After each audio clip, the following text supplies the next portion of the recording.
about the name Xbox One? I mean, I think the name is sort of what.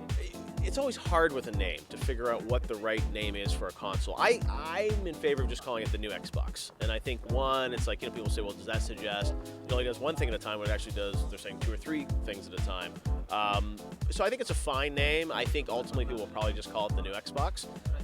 But yeah, I think it's fine. And, is Infinity better? Is 720 better? I don't know. There's a lot of talk about the name. I think it's much more interesting sort of what's inside the box and what it's going to do. What do you think Xbox One will open up for console gaming? Well, I think what's exciting about Xbox One is that they're combining multiple things into one device, and the idea of television, music, entertainment, and games all coming together in sort of seamless experience. I think that's something as a gamer that is actually interesting to me. Like, I know when I use Xbox 360 now, it feels broken when I have to switch between my Netflix app and go to Call of Duty. It's like 15 button presses to go back and forth. So I think that's stuff that appeals to people.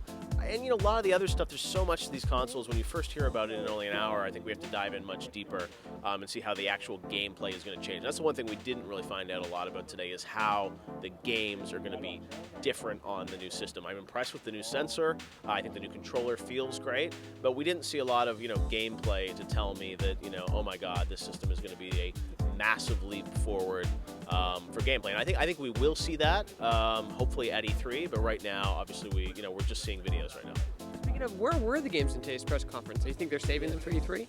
Yeah, I think that's part of the strategy. E3 is a video game show, so I think they're focusing a lot on big video games that need to be unveiled at that show, and it's always sort of a balance, I think, to figure out, what do you show here versus what do you show at E3? And I mean, no one's ever done a press conference 19 days apart.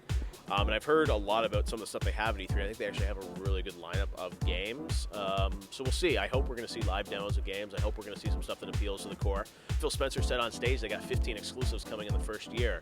So we better start seeing some of those. I mean, we saw the Remedy one today, but I'm curious to see what the other ones are.